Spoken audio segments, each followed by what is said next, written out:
à la clinique communautaire d'Opamed, là, d'où je vous parle aujourd'hui. On va parler aujourd'hui de douleurs chroniques non cancéreuses. Quand vous voyez dans la présentation DCNC, c'est ce que ça veut dire. Ça va revenir souvent. Euh, donc, je n'ai pas de conflit d'intérêt réel ou potentiel à déclarer. Donc, on va parler des différents types de douleurs chroniques non cancéreuses, de la prise en charge, en gros, de cette douleur-là. Euh, Pas parce que chacun des personnes qui écoutent la formation va être en mesure de prescrire ou de faire de la physio, tout ça, mais par votre présence auprès des personnes, vous pouvez quand même accompagner en comprenant mieux un peu ce qui va être recherché là, chez une personne qui a de la douleur chronique, puis le type de traitement aussi là, qui peut lui être proposé. On va parler plus spécifiquement des opioïdes en douleur chronique. Puis, d'entrée de jeu, on va parler de pourquoi on en parle dans le contexte des troubles concomitants. Un petit quiz pour débuter. Ça a l'air un peu aride des chiffres comme ça, mais c'est un peu pour prendre conscience à quoi on fait référence quand on parle d'opioïdes. Et quand on parle de dose, souvent les gens vont demander d'augmenter leur opioïde quand ils ont de la douleur chronique.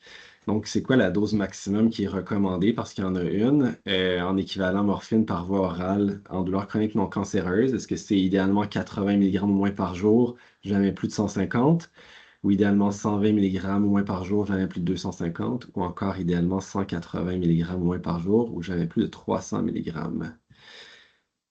Également, c'est quoi les avantages potentiels de la méthadone et de la buprenorphine en douleur chronique non cancéreuse? On y pense souvent en traitement paragoniste opioïde, mais est-ce que ça a des avantages? Puis, ben, oui, certainement, mais quels sont-ils? Moins de développement de tolérance, moins d'hyperalgie induite par les opioïdes, meilleure efficacité sur la douleur de type neuropathique, seulement ASC ou tous les trois?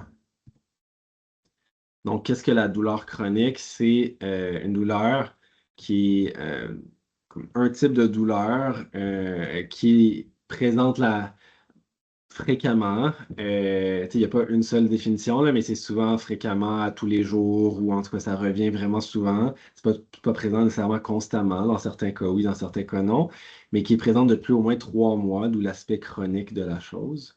Dans la population générale au Canada, c'est estimé quand même qu'une personne, un adulte sur 5, a de la douleur chronique, ce qui est déjà énorme. Mais quand on regarde chez les personnes qui ont un trouble de santé mentale, un trouble d'usage de substances ou un trouble concomitant, bien que les chiffres des fois sont difficiles à estimer, là, c'est nettement plus. Il y a certains troubles de santé mentale là, qui seraient encore plus surreprésentés, comme le trouble de stress post-traumatique, mais les données sont limitées là, pour en être certain. Mais je suis sûr que j'ai pas besoin de vous convaincre beaucoup. Là, dans votre expérience, j'imagine qu'il y a beaucoup de gens qui ont de la douleur chronique. Si on regarde, on prend notre lunette puis on regarde les adultes qui ont de la douleur chronique non cancéreuse, on peut voir que parmi ceux-là, il y a environ 30% des gens qui vont prendre des opioïdes. Donc, il y a quand même une majorité de gens qui prennent pas d'opioïdes pour cette douleur-là. Mais 30%, ça reste beaucoup, là. C'est très variable à travers le monde, par contre, là, ce pourcentage-là, qui est beaucoup plus grand en Amérique du Nord, où on se trouve qu'en Europe. Et si on prend ce groupe-là initial de tous les adultes avec de la douleur chronique non cancéreuse, c'est estimé à 3% environ les gens là, qui ont un trouble d'usage des opioïdes. Donc, une petite proportion des gens qui ont de la douleur chronique. Si on met notre lunette de l'autre côté, si on veut, là, et on regarde les gens qui ont un trouble d'usage des opioïdes, mais là, c'est un portrait complètement différent qu'on a. C'est à peu près 60% des gens qui ont une douleur chronique parmi les adultes avec un trouble de l'usage, donc une proportion très élevée, la majorité en fait. De ces gens-là, là, 40% du 100% initial vont avoir eu leur douleur chronique avant le diagnostic, avant de développer un trouble de l'usage des opioïdes. Donc, la douleur chronique a précédé, puis 20% l'inverse, où c'est arrivé environ en même temps. On a souvent l'impression que les gens vont prendre des opioïdes là, spécifiquement pour diminuer la douleur, mais je suis certain que vous avez vu dans votre parcours des personnes qui ont pris d'autres substances. C'est quand même décrit dans la littérature et on le voit fréquemment, que les gens vont prendre toutes sortes de choses là, pour diminuer la perception de la douleur. Donc, les opioïdes en font partie, mais également l'alcool, on le voit fréquemment. Le cannabis, les stimulants, souvent utilisés pour diminuer la perception de la douleur. Et en plus, les gens vont souvent faire des activités bien au-delà de leur capacité, là, ce qui va entraîner une augmentation de la douleur par la suite. La kétamine, qui a un effet contre la douleur. Potentiellement, d'autres substances là, peuvent être utilisées aussi dans ce contexte-là. Quand on rencontre quelqu'un qui a de la douleur, souvent, ce que la personne nous demande, puis ce qui se passe dans notre cerveau, c'est d'aller rapidement au traitement, hein. On veut soulager la personne, on pense aux opioïdes parce que ça va être la façon peut-être la plus rapide, la plus facile pour soulager la douleur. Mais en douleur chronique, non cancéreuse, le nerf de la guerre, c'est vraiment de savoir qu'est-ce qu'on traite, là. Et pour ça, on a besoin d'avoir une histoire qui est vraiment complète et qui axe aussi beaucoup sur le fonctionnement antérieur à la douleur, le fonctionnement maintenant. Puis à travers le temps, on va vouloir suivre le fonctionnement de la personne là, face à ses traitements. Tu sais, y a-t-il une amélioration du fonctionnement?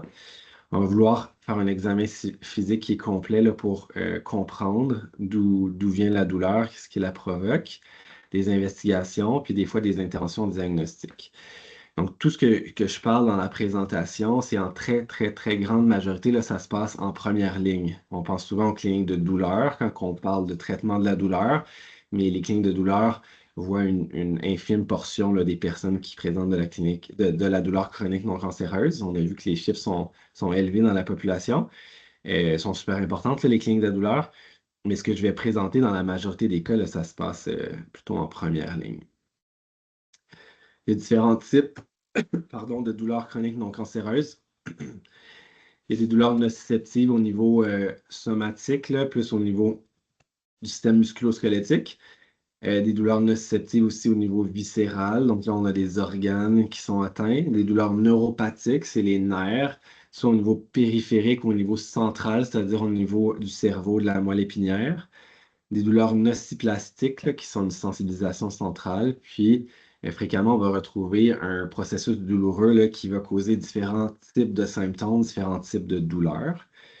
Puis les types de douleurs, dans le fond, vont nous guider vers différents traitements également. Quand on parle de douleurs nocipatives somatiques, là, des exemples classiques, ça va être de l'arthrose, par exemple, de l'usure prématurée des articulations. Donc, on parle vraiment de pathologies là, qui vont être liées aux muscles, aux ligaments, aux articulations. Et on voit, je ne vais pas passer dans le détail là, par souci de temps, là, mais tu sais, on voit qu'on a des choses spécifiques. Là, quand on fait l'examen, on peut reproduire la douleur avec des mouvements, etc. On a des investigations qui nous montrent aussi là, en imagerie des lésions au niveau musculo-squelettique.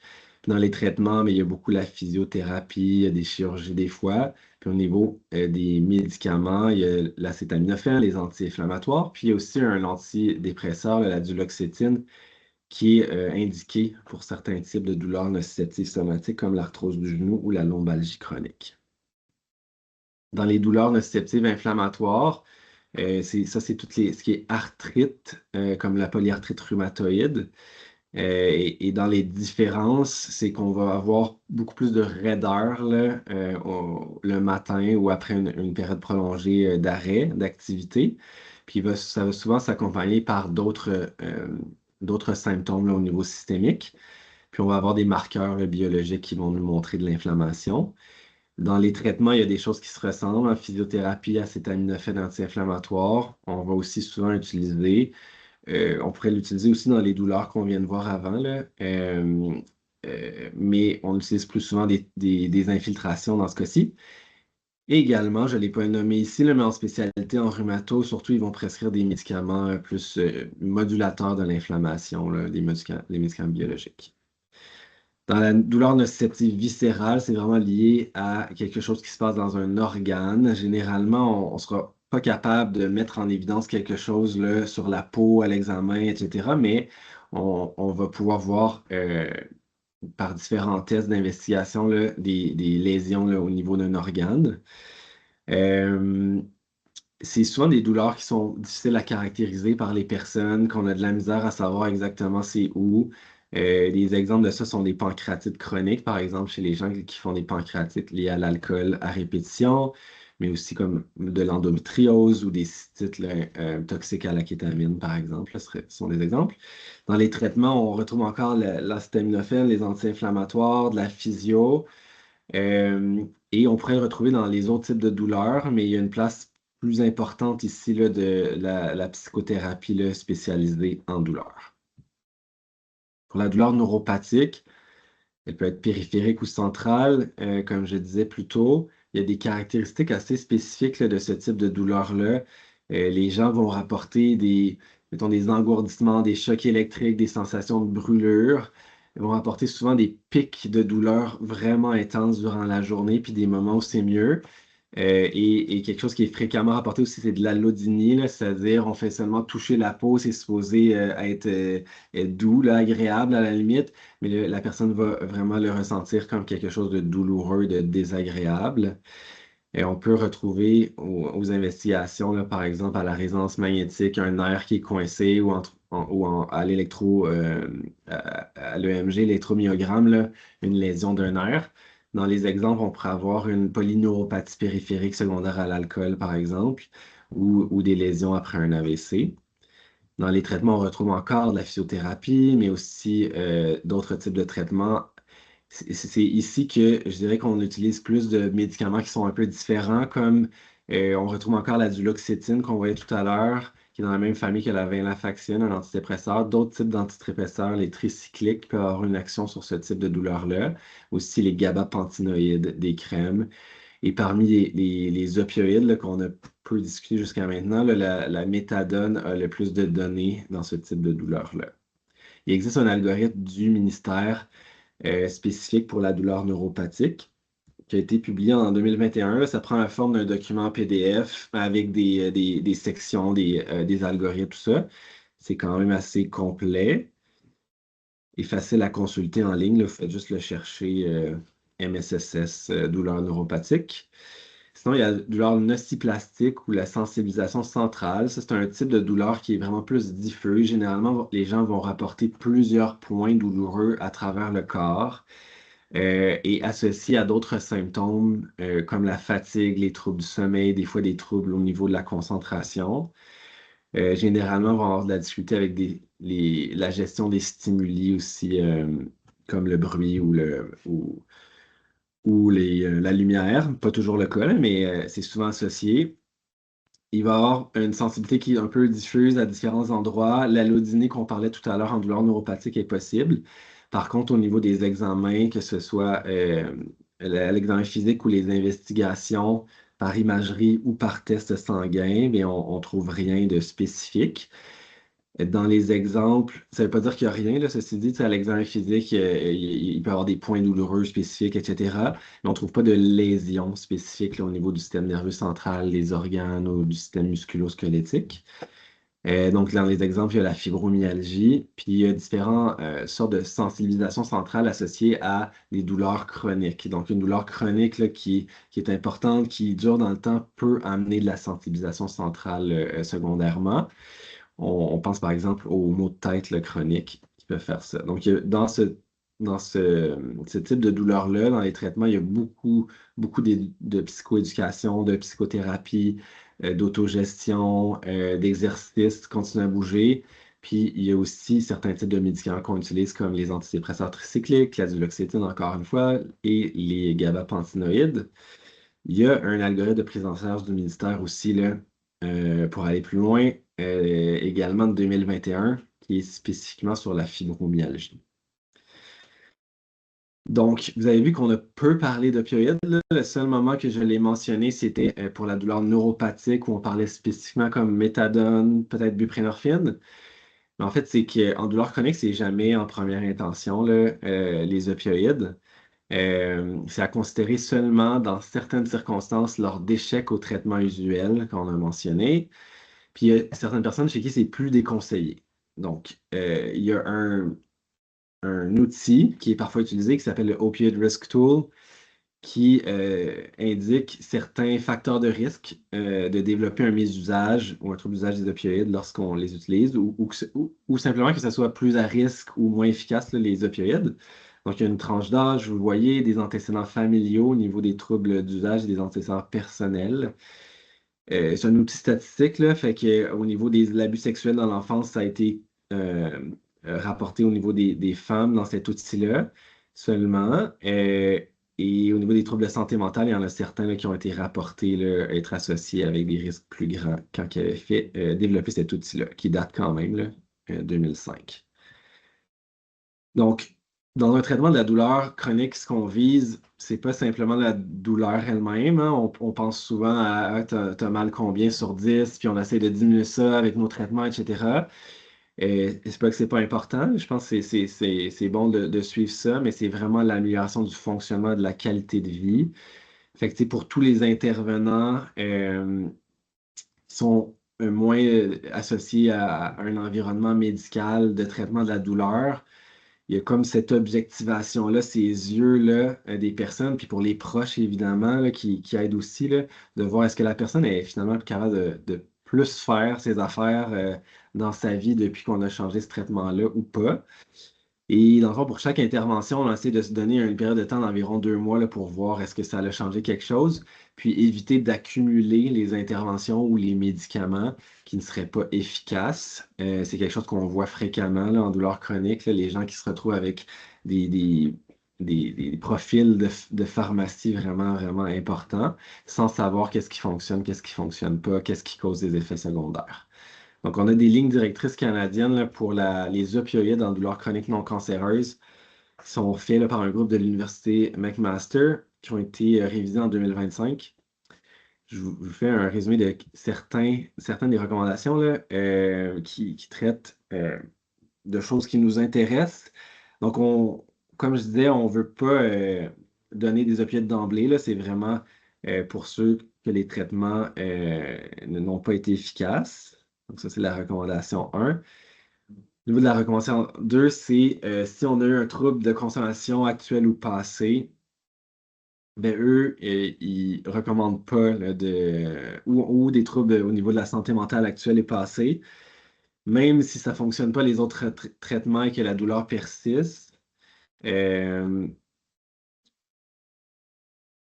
Attendez. Ouais, c'est ça. Excusez, je l'ai dit à l'envers, là, mais si une personne n'a pas de trouble de l'usage de consommation et n'a pas de trouble de santé mentale, il recommande de discuter l'essai d'opioïdes. Ça, c'est comme la deuxième étape. Si le reste n'a pas fonctionné, on le fait, mais c'est quand on n'a pas les troubles de consommation et les troubles de psychiatriques. Alors que ces lignes directrices-là ont été faites à partir de l'ensemble des données là, qu'ils ont pu trouver à travers le monde, des risques versus les bénéfices, puis eux, les conclusions qui sont arrivées dans les précédentes lignes directrices et dans la mise à jour, c'est que les personnes qui ont certains antécédents, comme ici des antécédents de surdose d'opioïdes, il y a plus de risques que de bénéfices d'utiliser des opioïdes en douleur chronique non cancéreuse. Parce que les opioïdes, dans ce type de douleur-là, c'est pas une panacée, c'est pas miraculeux, et les risques sont importants. Donc, un peu dans la même veine, si un trouble actif lié à la consommation d'alcool, ils disent ne pas proposer l'essai d'opioïdes. Pour des personnes qui ont des antécédents de troubles de l'usage, qui souffrent de douleurs malgré l'optimisation du traitement, de ne pas proposer non plus l'essai d'opioïdes, ce qui semble quand même un peu intense. Donc ici, c'est vraiment selon la situation particulière de la personne, là. Ça nous arrive quand même qu'il y a des personnes qui ont des antécédents de troubles de l'usage, puis que le risque, lorsqu'on fait une individualisation de la situation, est considéré comme moindre là, qu'on utilise des opioïdes, évidemment. Dans la même veine, les antécédents de maladie ou un trouble de santé mentale actif, là, pour eux, c'est un facteur de risque tellement important qu'ils ne vont pas recommander l'essai d'opioïdes. Encore une fois, c'est une recommandation conditionnelle, là, donc il faut s'adapter à la situation particulière de la personne. Et finalement, à la lumière de l'ensemble des données, puis là, c'est pas seulement chez les gens qui ont des troubles de l'usage là, ou des troubles de santé mentale, ils disent d'éviter des doses supérieures à 80 mg d'équivalent morphine par jour et ne jamais dépasser des doses supérieures à 150 mg d'équivalent par jour, puisque clairement, dans les données, les risques dépassent les bénéfices dans la population adulte qui ont une douleur chronique non cancéreuse. Toutefois, si la personne a déjà des doses supérieures à ces recommandations-là, on ne va pas diminuer rapidement leur opioïde là, pour arriver à ces chiffres-là. Là, ça ne serait pas indiqué. Puis de forcer la diminution des doses ne serait pas recommandé non plus. Donc, ça vous donne juste une idée que les doses recommandées sont en lien avec les bénéfices qu'on retrouve dans la littérature, puis ne sont pas si élevés. Quand on dépasse des doses, c'est vraiment les effets secondaires. Puis, ce qu'ils voyaient, en fait, c'est une diminution, dans plusieurs études, une diminution du fonctionnement au lieu de l'inverse. Hein, parce que les opioïdes, plus on les prend longtemps, ont tendance à diminuer leur effet bénéfique au niveau du contrôle, la perception de la douleur, alors que les effets secondaires vont continuer à s'accumuler. Donc, on veut maximiser les traitements non opioïdes, la douleur chronique non cancéreuse. Ces médicaments-là, ça comprend des approches non pharmacologiques. Il y a beaucoup, beaucoup de choses là, de possibles au niveau psychoéducation, la gestion des attentes face au traitement, par exemple, comment composer avec la douleur versus les limitations qu'elle peut emmener, des groupes de pairs, des associations là, en douleur chronique. Donc, c'est important, c'est quand même bon, là, je pense, pour tous les intervenants d'être au courant que ça existe, d'aller chercher avec la personne lorsqu'on le peut, de l'appuyer dans ces démarches-là. Il y a beaucoup de psychothérapie adaptée à la douleur chronique là, qui a été développée aussi dans les cliniques de douleur un peu partout. Maintenant, c'est standard là, d'avoir des groupes de pleine conscience, par exemple, et différentes autres approches au niveau psychothérapeutique. Puis des objectifs principaux, c'est que les gens continuent à vivre, continuent à faire leurs choses, continuent à bouger. Donc, éviter d'éviter, si on veut. Sinon, toutes sortes d'autres professionnels là, qui peuvent être interpellés, comme les physiothérapeutes, les ergots, les kinés. Et il y a des types de machines, là, neurostimulation, qui peuvent être utilisées. Puis, évidemment, bien manger, bien dormir, autant que possible, là, ça va favoriser une perception de la douleur qui est moindre, puis un fonctionnement qui est meilleur. Puis, dans les approches pharmaco non opioïdes, bien, on l'a vu plusieurs fois, là, le Tylenol revient souvent. En fait, on a vu dans les études que ça réduit le besoin en opioïdes, même si les gens disent, ah ben là, je prends déjà des opioïdes, ça ne fera rien, mais c'est pas ce qu'on voit dans la littérature. Les anti-inflammatoires sont souvent utilisés, il y a quelques contre-indications, puis les gabapentinoïdes sont fréquemment utilisés dans certains types de douleurs. Il faut juste garder en tête là, qu'ils peuvent augmenter le risque de surdose là, avec les opioïdes. Donc, la buprenorphine et la méthadone sont de bons choix en douleur chronique non cancéreuse. En fait, qu'une personne ait un trouble de l'usage d'opioïdes, qu'il y a des facteurs de risque pour en développer un, mais aussi lorsqu'on n'a rien de ça. Donc, même chez des personnes qui ont pas d'enjeu là, au niveau des opioïdes, ça peut être des bons premiers choix là, dans certaines circonstances. Donc, moins de développement de tolérance, c'est-à-dire avec le temps, on va être capable de garder un effet qui est similaire avec la même dose. Moins d'hyperalgie induite par les opioïdes ou le renversement de l'hyperalgie induite quand elle est présente. L'hyperalgie induite, c'est avec le temps, surtout avec des opioïdes courte durée, qu'on augmente rapidement les doses parce que les gens sentent moins l'effet. Mais il y a comme un renversement, si on veut, du système, puis ça peut provoquer plus de douleur que d'en soulager. Puis au niveau de la douleur neuropathique, c'est nettement plus efficace. En fait, les autres opioïdes ne sont pas réputés efficaces en soi là, au niveau de la douleur neuropathique, là, quand on parle de la morphine, l'hydromorphone, le fentanyl, etc. Un petit mot sur la douleur aiguë là, chez les personnes qui sont à risque de mésusage ou qui ont un traitement par agoniste des opioïdes. Ben, c'est un focus un peu différent. Là. On veut essayer de traiter la douleur rapidement. On a une cause de douleur maintenant, on veut la traiter rapidement. On peut utiliser des opioïdes, on en utilise souvent là, quand la douleur le nécessite. Il faut juste assurer un suivi qui est rapide et en temps opportun, puis des services fréquents en pharmacie, là, c'est ce qu'on fait. Donc, il y a différents outils là, que je vous invite à aller voir. Vous avez le PDF de la présentation, mais dont un algorithme de l'INES là, qui est super bien fait, qu'on peut cocher puis voir autant au niveau de l'investigation, l'examen physique, les traitements pharmaco, non pharmaco, si vous avez des questions. Puis la lombalgie, c'est vraiment la douleur chronique la plus fréquente, là, fait que vous devez le voir souvent là, parmi les personnes que vous accompagnez. Fait que je vous invite à cliquer sur le lien dans votre PDF puis d'aller voir ça, c'est super bien fait. Sinon, il y a des ressources pour les patients, aussi pour les professionnels, là, d'un groupe là, à l'Université Laval, gérersmadouleur.ca. Vous pouvez les référer là aussi, puis ils vont vous emmener vers des associations puis des groupes là, plus locaux également. Voilà. Rapidement, au niveau du quiz, là, c'était pour la dose, vous l'avez vu dans les recommandations canadiennes, idéalement 80 mg ou moins par jour de morphine, j'avais plus de 150. Donc, une relativement petite dose par rapport à ce qu'on est habitué de voir là, chez certaines personnes qu'on accompagne. Puis la buprenorphine et la méthadone ont tous ces avantages-là en douleur chronique non cancéreuse. Voilà.